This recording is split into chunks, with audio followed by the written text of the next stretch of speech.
तेरा नाम तेरा नाम तेरा नाम तेरा हो गए तेरा हो गए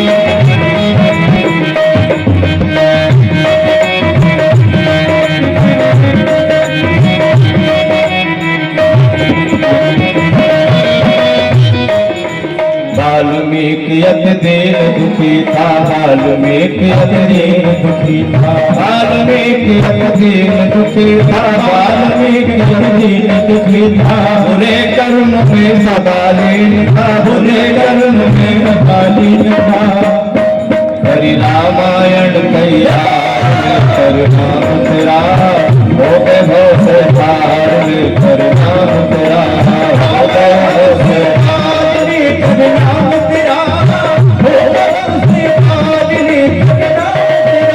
हेमल नील जात के वानर हेमल नील जात के वानर राम नाम लिख दिया शिला पर राम नाम लिख दिया शिला हेमल नील जात के वानर राम नाम लिख दिया शिला पर राम नाम लिख दिया शिला पर हो गई सेना पार हरि नाम तेरा हो गए हो सेना पार हरि नाम तेरा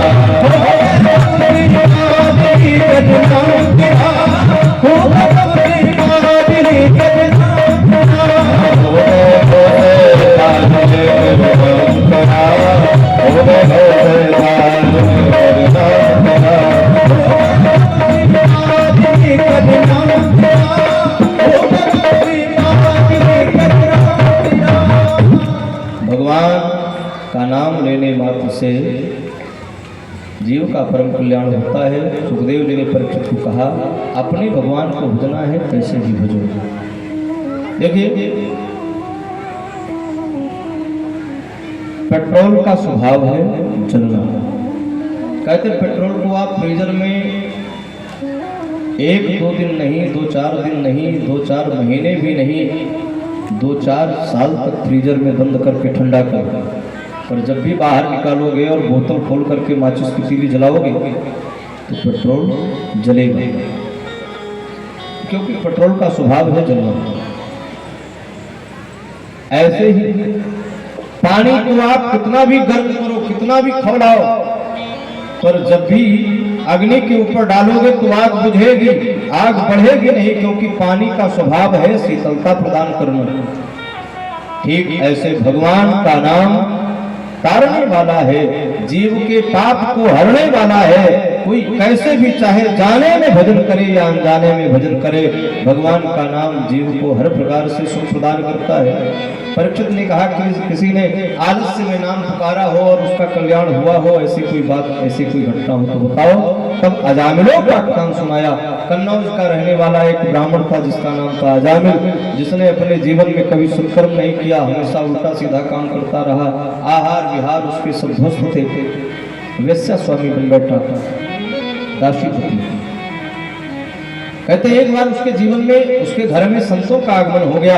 रात्रि भर संत वहां बिताए और सुबह जब चलने लगे तो अजामिल को बोल के गए भैया जब तेरे घर बेटा हो तो तू अपने बेटे का नाम नारायण रख लेना। महात्मा लोग बोल के चले गए। वर्षों बाद जब बेटा हुआ तो बेटे का नाम नारायण रखा। यमदूत जब अजामिल के प्राण खींच रहे थे तो बेचारा जोर जोर चिल्ला रहा था अपने पुत्र को पुकार रहा है बेटा नारायण बचाओ बेटा नारायण बचाओ। तो बेटा तो नहीं लेकिन भगवान हरि कृपा करके अपने पार्षदों को भेज करके अजामिल के प्राणों की रक्षा की। अब तुम ही बताओ परीक्षित भगवान ये सोच सकते थे कि वो अपने बेटे को बुला रहा है पर नहीं भगवान का नाम है। कोई कैसे भी हरि नाम भजे भगवान उसका उद्धार करते। अजामिलों का आख्यान सुनाया है प्रचेता गणों की कथा सुनाई। सप्तम स्कंद में अभिमान के प्रतीक हिरण्यकश्यप का उद्धार करने के लिए भक्त प्रहलाद को अभय प्रदान करने के लिए भगवान नृसिंह बन करके पधारे। बोलिए नृसिंह भगवान की। इन्हीं भगवान नृसिंह ने हिरण्यकश्यप का उद्धार किया, भक्त प्रहलाद को अभय प्रदान किया। सप्तम स्कंद में दिति तथा मरुद गणों की कथा है, इनका भी विस्तार किया गया। 8वें स्कंद के शुभारंभ में सबसे पहले मनवंतर निरूपण है। 14 मनवंतर है और इस मनवंतर लीला के अंतर्गत मनवंतर किसे कहते हैं? कहते हैं चतुर्युग सहस्राणी दिन में कम पितामह। चारों युग सतयुग, त्रेता, द्वापर और कलयुग जब हजार बार बीत जाए तो ब्रह्मा का एक दिन। अब इस आयु को लेकर के ब्रह्मा जी शतायु है, 100 वर्ष की। ब्रह्मा जी के एक दिन में 14 मनवंतर होते हैं। इंद्र एक ही मनवंतर का स्वामी होता है, मतलब ब्रह्मा के एक दिन में 14 बार इंद्र बदल जाते हैं। अब एक मनवंतर लगभग 72 चतुर्युगी का होता है। एक बार भगवान अपने भक्त गजेंद्र को सुख देने के लिए, ग्राहक मुक्त करने के लिए हरि बन करके प्रकट हो गए। बोलिए हरि भगवान की जय। आगे प्रसंग आता है, महामुनि दुर्वासा जी ने देवताओं को श्राप दे दिया था, तुम लक्ष्मी विहीन हो जाओ। और शायद इसी कारण से दैत्यराज बलि का प्रभाव इतना बढ़ा कि जो देवता हमेशा देवलोक में रहते थे, ये सब राज्य से वंचित होकर के खोहा और इंद्रा में जाके छुप गए। बलि इंद्रलोक का स्वामी भी बैठा था। देवता रोते बिलखते आए भगवान हरि के पास। भगवान ने उपाय बताया, समुद्र मंथन करो। समुद्र मंथन से अमृत निकलेगा, देवता अमृत पान करें तभी दैत्यों पर विजय प्राप्त कर सकते हैं। देवता और दैत्य दोनों ने मिलकर के यह उद्यम किया है। और जब समुद्र मंथन के इस लीला में प्रभु पधारे तो यहाँ भगवान ने एक नहीं, दो नहीं, कई अवतार, ये कई साथ धारण किए। मंदराचल को समुद्र में उतारा गया। कहते हैं मंदराचल जब धंसने लगा तो भगवान कच्छप बन गए।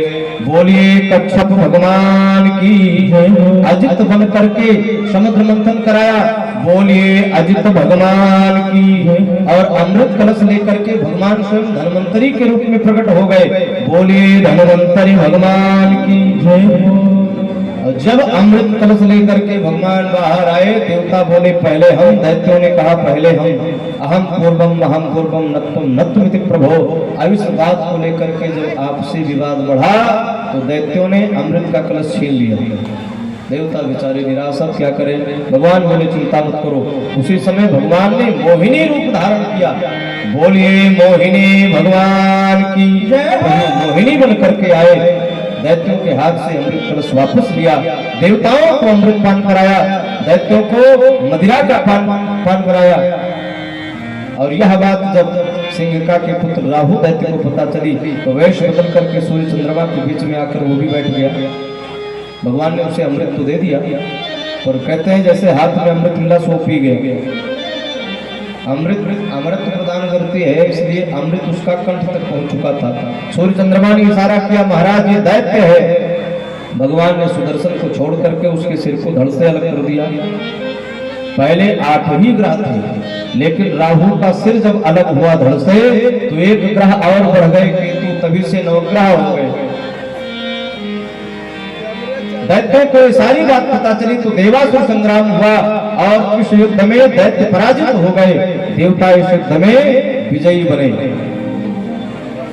आगे प्रसंग आता है, दैत्यराज बलि ने सारा अधिकार एक बार फिर से प्राप्त कर लिया। बिना लड़ाई लड़े युद्ध किए त्रिभुवन का स्वामी बन बैठा बलि। अब यह बात जब देवताओं को पता चली तो बेचारे निराश हो गए। देवताओं की माता अदिति ने अपने स्वामी कश्यप से उपाय पूछा, कोई ऐसा व्रत अनुष्ठान बताओ जिसके प्रभाव से मेरे पुत्रों के साम्राज्य वापस मिल जाए। महात्मा कश्यप ने पत्नी अदिति को पयोव्रत के विधान के बारे में बताया। देवी पयोव्रत करो। ये पयोव्रत जो है ये फाल्गुन मास के शुक्ल पक्ष की प्रतिपदा से लेकर द्वादशी तक ये व्रत किया जाता है। सिर्फ दूध पी करके, गाय का कच्चा दूध, 12 दिनों तक चलने वाला ये व्रत, इसमें भगवान वासुदेव की आराधना का विधान है। और यह व्रत उन माताओं के लिए ज्यादा लाभकारी है जिनके पास बेटा न हो। माता अदिति ने इस व्रत का पालन किया है और उस व्रत के फलस्वरूप भादव का महीना शुक्ल पक्ष द्वादशी तिथि अभिजित मुहूर्त में दिन के ठीक 12 बजे माता अदिति के भवन में भगवान वामन प्रकट हो गए। बोलिए वामन भगवान की जय हो। नारायण प्रभु वामन बनकर के प्रकट हुए, जिन्होंने 3 पग भूमि मांगने के